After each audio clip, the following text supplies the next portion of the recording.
Hi people, welcome to the Run Test. It's Kieran here. Now I think you're here because you might be in the market for a new Garmin watch, and the Fenix 7 or the new Fenix 7 Pro is somewhere on your list. And in this video we're going to help you work out which one of those you should buy. Now we've tested both of them extensively and we're here to give you a quick comparison to help you decide. But most importantly, we'll reveal what we like and what we don't about both watches so we can help you decide which premium Garmin might be right for you. Let's get into it.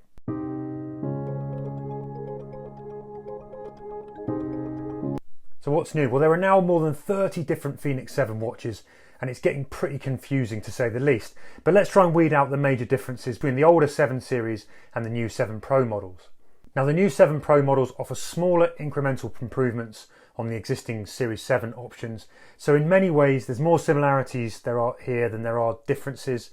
The build, the materials, the looks, the touchscreen and the button controls are all largely identical depending on which model you go for. Like the Fenix 7, the Pro range comes with a choice of case sizes ranging from 42mm and 47mm up to 51mm, and there are touchscreen displays at 1.2 inches, 1.3 inches and 1.4 inches, depending on the model size from small, regular or X.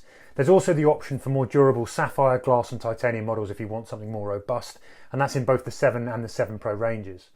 All of the models of the 7 Pro also have Garmin's best-in-class multi-band GPS. All Fenix 7 Pro models come with solar charging, whereas the cheapest standard Fenix 7 doesn't. So what are the other major differences? Well, the cut to the chase summary is simple. What's new on the Fenix 7 Pro boils down to this. The Fenix 7 Pro has a new screen and a new optical heart rate sensor. That's the major difference. When it comes to the new screen, there's a new memory and pixel display that's supposed to leach less juice so it costs less power, and it also is supposed to improve legibility in indoor light. Sensor-wise, there's a new Elevate Generation 5 optical heart rate sensor with a new LED array and a new algorithm to turn the inputs into hopefully more accurate outputs. When it comes to new features, the big new features announced with the Fenix 7 Pro include a new hill score that tells you how good you are at running up hills. There are two readouts here. Hill endurance measures performance over gradual ascents. Hill strength will measure your efforts on shorter, steeper climbs. When you mash the two up in Garmin, that creates your hill score as a number from 0 to 100. Next up, there's endurance score. This benchmarks your ability to sustain longer efforts across all different sports. It's displayed as a number along with a progress chart that's quite handy and with info on which sports contributed. Plus there's some very basic tips on how to improve it. Navigation wise, the Fenix 7 Pro has everything that the Fenix 7 offers, but the maps now also feature weather map overlays so you can see upcoming weather conditions on your route. However, there's a big however, all of these new features will become available across the Fenix 7 too, so there won't be any differences. They're not exclusive to the 7 Pro line, so you'll get them on the 7, so that's not something to choose as 7 or the 7 Pro, vice versa. Another deciding factor can be battery life, but that's the same from the 7 Pro to the 7. Here's a chart if you want to get into the detail of the 7 Pro's battery life, but we're talking 15 to 19 hours runtime on the 7S and the 7 Pro S, depending on your settings. There's 57 to 136 hours runtime on the 7 and the 7 Pro, and it goes from 89 to 213 hours GPS on the 7X and the 7X Pro. And as we mentioned, all the Fenix 7 Pro models now come with solar charging, and that will boost the numbers further in the right conditions. The cheapest Fenix 7 standard model doesn't have solar. Other final things to note, while only the larger Fenix 7X models had the built-in flashlight, all Fenix 7 Pro options now come with that cool new tool. The Fenix 7 Pro watches also all now have increased storage up to 32GB. That capacity is only available on the pricier Fenix 7 models. Speaking of prices for the Fenix 7 Pro start from just short of £750 or $800. They rise to just shy of £930 or $1,000. For comparison, the Fenix 7 starts at £560 or $700, and that will rise to £1,050 or $1,000 in your US money.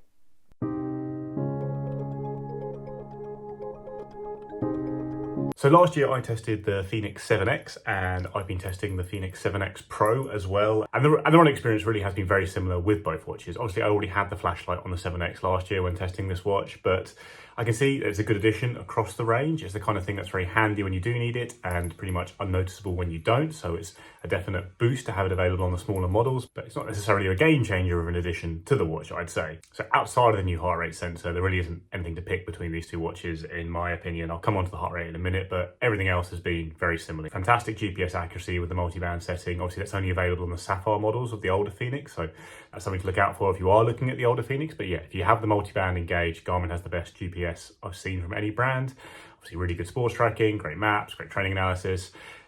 There's an upgrade in the screen, Garmin says, with the new watch, but it's just not something I've really noticed much at all myself. I think the screen is fine. It's a memory and pixel display, so it's not as bright as AMOLED when you're indoors or under cloud cover, but outside in the sun, it's fantastic, and it's still visible in all conditions. It's just not as bright as an AMOLED display.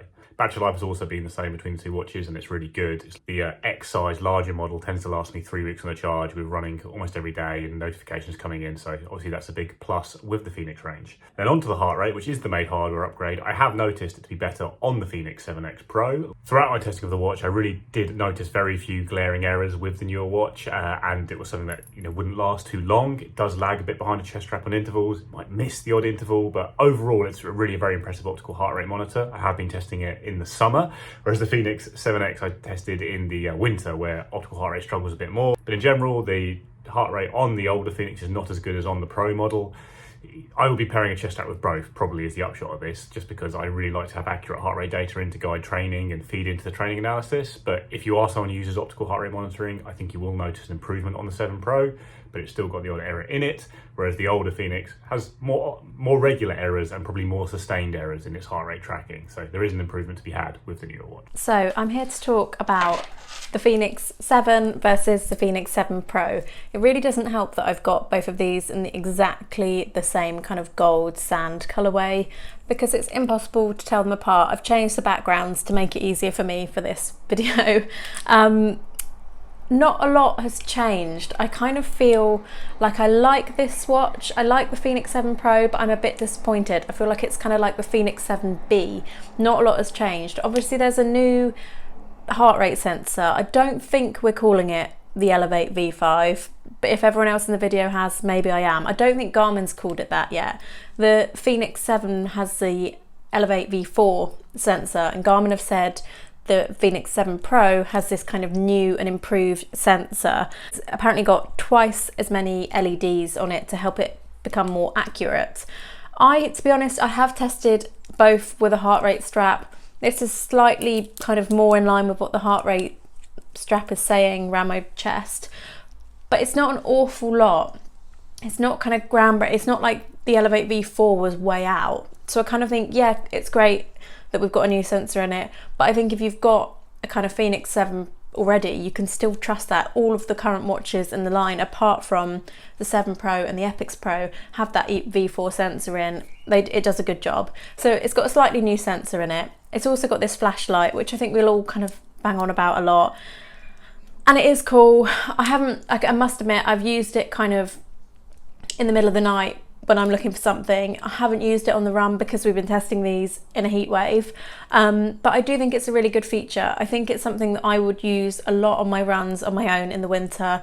I've said this in other videos, but I go out dressed like a Christmas tree. I put lights all over me, just 'cause I think it helps me feel safe knowing that cars can see me. And I think I do like that they've rolled it out onto the smaller watches, because I would never want to wear something like the 7X, which is huge. So I've run with both of them. I've done a lot more running with my original Fenix 7 than I have with the Pro. I do like the 7 Pro, but to be honest, I wouldn't be able to tell these apart on the run. Apart from the flashlight, it's pretty much the same watch, and I was a bit kind of underwhelmed. I wish it had a skin temperature sensor, which would make the period tracking more accurate. I wish it had something else new. I kind of feel like Garmin have made a new heart rate sensor and they wanted to put it on all their watches quickly, but there's not a lot going on here. There's not a lot that's new. So I originally tested the Garmin Fenix 7X Sapphire Solar, and this time round I've been playing with the slightly more compact Garmin Fenix 7 Pro.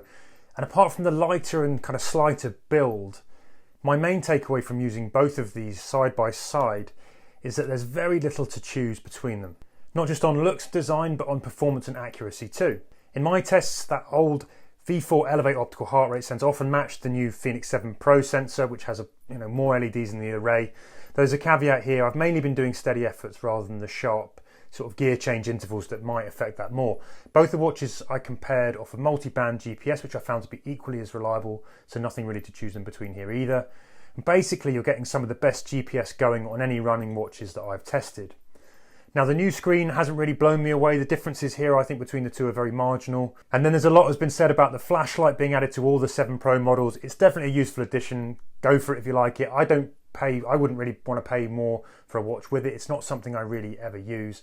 If I want to see where I'm running in the dark, I tend to wear a head torch. So into that run testing, I have been comparing the 47mm Fenix 7 to the 47mm Fenix 7 Pro. I've used all of the case sizes in the Fenix 7, but I'm mainly focusing on the kind of middle member of those watches. And from a kind of day-to-day use, what these watches are like to wear, they feel very very familiar, very similar, case wise, weight wise, interacting with the touchscreen display, the comfort of the straps and the ability, the way you can kind of remove these straps as well. It's what you expect. The kind of Pro and non-Pro models in general in the past have been very similar. It's really about making tweaks with software and hardware where necessary. But the only thing really to separate them is the kind of more pronounced button that you're getting on the Fenix 7 Pro, and the tracking button, which, something Garmin has done on its Forerunner watches, or its newest Forerunner watches as well, just to better distinguish that button from the other buttons, and one that you're probably going to use on a most regular basis. Now, Garmin says there is an improved display, a transfected display on the Pro model. Now, maybe it's a touch clearer, maybe it's a touch more visible in bright outdoor light. I can't say it's massively different. I can't say it's massively changed my experience of using these two watches, basically, from that point of view. The other thing, obviously, is the change in the heart rate sensors. So on the Pro, you're getting the latest version of Garmin's kind of own heart rate sensor technology, or optical sensor technology. Now that's, along with kind of extra algorithms, it's designed to improve tracking during activity. So in terms of my testing and my runs, I found it's been pretty good, surprisingly pretty good. I did a track session with it, and it kind of held up pretty well against a chest strap. But then there's also been some runs where even very steady pace runs where the average and max heart rates haven't really matched up, or being that close to a heart rate monitor chest strap. And it's probably a similar experience I've had with the Fenix 7, and in my time with that, it wasn't long before I was using a heart rate monitor chest strap to fuel those kind of other features that you're getting here. And in terms of those other features and that pure kind of core run tracking experience, it's very similar. You're still seeing very accurate kind of multi-frequency, multi-band mode. That's kind of what I was using these watches in mostly. And that, still offers a similar kind of hit in terms of battery life, but ultimately if you want that accuracy, Garmin's kind of multi-band support in general on the kind of newer Forerunners, on the Fenix, the Epics, is very, very good in comparison to some other kind of dual band modes that you're getting out there. And those kind of core metrics, the level of training analysis, the presentation of the training analysis, I think is really nice. I think while we're getting things like hill score and endurance score, which will come to the Fenix 7, and the same with kind of the mapping features that you're getting, so split screen, relief shading, kind of weather overlays, which sits outside of the tracking side of things, then it's going to feel very consistent across these two watches. Right now you're getting those on the 7 Pro, but ultimately you are going to get those things on the Fenix 7 as well. And in terms of my experience of using those features, they haven't drastically changed or altered how I've used these watches over my testing of the 7 previously. I think it's quite nice to have the hill scores and endurance scores, and you're starting to build up your training. It's packaged and presented in a nice way to pull in all those kind of other metrics that Garmin promises to track. But ultimately, it hasn't changed how I've used the watch. I think the mapping features are quite nice to have, probably a little bit of a work in progress in terms of integrating it into the entire tracking experience as well. But they're not been features that have massively changed how I've used these watches. And then, you've got that flashlight, which you didn't have on the Fenix 7. You only had that on the 7X.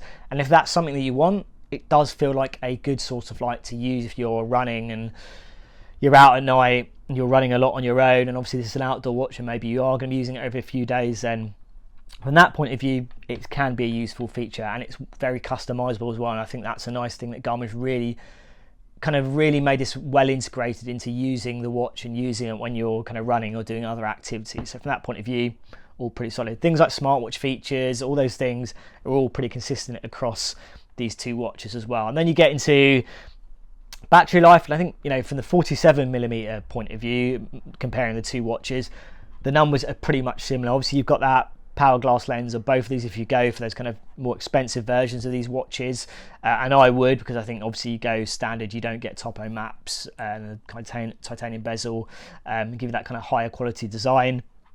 And I think from the battery performance, they're both very, very good. And when you kind of drop into those kind of lower GPS modes, it really pushes things a lot further. But ultimately, the battery performance, whether you're using that multi-band mode, whether you are going to GPS mode, whether it's day-to-day, the drop-off overnight with the things that are being monitored, it's pretty much consistent, identical. I haven't seen a big enough jump on the Fenix 7 Pro to say, oh, okay, there's massive improvements here. So I would say from a battery point of view, it's going to feel very similar. So yeah, a lot of very familiar characteristics about the Fenix 7 Pro and the Fenix 7. I think the main things to take away is obviously you are getting all those kind of software extras, which are going to come to the Fenix 7. You are getting that flashlight in all of the models, including the 47mm version that I've had. And then this improved display, I can't say personally that I felt it's been massively improved. I'm not sure what massive advantage you're going to get there compared to the Fenix 7. So I think if you were hoping or had issues with the Fenix 7 screen, which I don't think there's any issues with personally, in those kind of more challenging kind of visibility conditions, then from my point of view, it's pretty much the same in terms of what you're getting on the 7 Pro.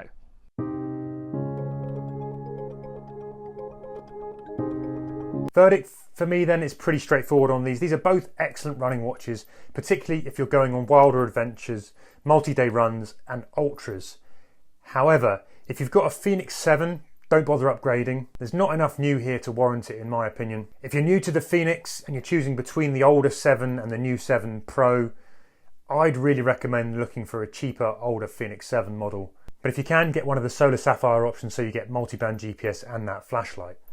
So my verdict between the two watches, to be honest, there's not much in it. I think the flashlight is cool. Is it enough to make me upgrade if I had a Fenix 6 or, you know, like an older Fenix on my wrist? Probably not. I'd probably wait for the Fenix 8 because I feel like Garmin are releasing watches so quickly at the moment. Something big must be coming soon, and I don't think this is enough of a change. I don't think you'd notice enough of a difference. Personally, if I was shopping and I was deciding between the Fenix 7 and the Fenix 7 Pro, I'd probably go for the Fenix 7 just because you'll get it for a lot cheaper. But if budget isn't an option, then sure, go for the flashlight. It is a handy feature. Go for the latest heart rate sensor because undoubtedly, you know, it is more accurate, it is better. Otherwise, they wouldn't have changed it.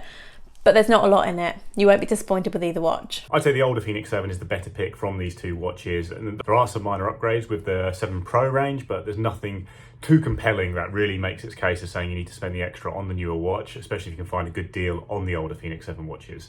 Only thing I would say when looking at those older watches is I would try and find a sapphire model so you get the multi-band GPS, which I have found to be really excellent on all of Garmin's watches. The only reasons I can maybe see to upgrade if you already had the 7 was desperation for that flashlight, which is handy at times, but then if you really are that desperate, you probably already bought the Fenix 7X with a flashlight. And then the improved optical heart rate tracking. If you are someone who just uses optical heart rate tracking, you will see a benefit in the newer watch. I do think it's a bit more accurate. At the same time, you could easily just buy a strap or an armband and get even better heart rate that way for less. So yeah, it's a marginal update this year. If you have the Fenix 7 already, I'd certainly stick with it. If you're looking at buying a Fenix watch now, I would look for a deal on the Fenix 7 rather than going for the Pro watch, just because it's so close between them with all the software coming to the older watch. And the running experience being just really similar between the two watches. During my testing, I really didn't notice much of a difference between them. Okay, so we get to verdict. Should you go for the Fenix 7 Pro or the Fenix 7? Now, I think we're probably all going to be in the same boat in terms of what we say about this here, is that these are both very good Fenix watches. These are both very expensive watches. You know, I think people know that when they're looking at a Fenix watch. Now, in terms of what I would go for, knowing now what I've tested and what the differences are, what things are going to come to the Fenix 7, I would be going for the Fenix 7. The things like the heart rate sensor and the flashlight haven't been integral to my experience. It's the same thing with the kind of some of the metrics and extra software features. When the software features are coming back to the Fenix 7, I think those are the most interesting things for me. Then I would be going for the Fenix 7. Performance-wise, tracking-wise, battery life performance have all felt very, very similar. So I think if it was me, and obviously the Fenix 7 is going to be less money, I would go for the Sapphire version, the version that will get you those kind of extra kind of mapping features, And then that's what I would go for personally. Unless you want that flashlight, unless you want those software features here right now, then go for the Pro. But I don't think there's enough there for me personally, outside of if you are planning to kind of run a lot at night and you do find the idea of having that flashlight there, outside of probably having one on your phone and not having to reach your phone, then great, then that would be a good reason to go for it. But everything else I think is there and thereabouts, and I think, as I said, the software feature is going to roll down to the 7. So for me, I would be going for the Fenix 7. It will save you some money, still going to be expensive, but go for that kind of version that will give you those kind of extra map. I think the bezel, the titanium bezel, kind of gives it that nicer quality, but also keeps the weight light as well. And that would be the one I go for. So go for the Fenix 7 Pro if you want the flashlight. If you feel like maybe you want a little bit more accuracy in terms of the heart rate monitoring, but I don't think it's a massive jump on from the previous kind of Garmin sensor on the Fenix 7. So there you have it. That's been our head-to-head of the new Garmin Fenix 7 Pro and the Fenix 7. We hope you found it helpful in making your decision between those two watches. As ever, if you have any questions, hit us up in the comments below. We'll always endeavour to answer as many of those as we can. If you're interested in how these watches compare to the other Garmin's, there's lots of videos on the channel right now and coming up that compare the new Garmin 7 Pros to all sorts. So check those out. Don't forget to like and subscribe also. That really helps us keep making videos like this. Otherwise, we hope to see you again soon on the Run Testers. And happy running, everyone. Good luck with whatever it is that you're trying to do out there. Go get it.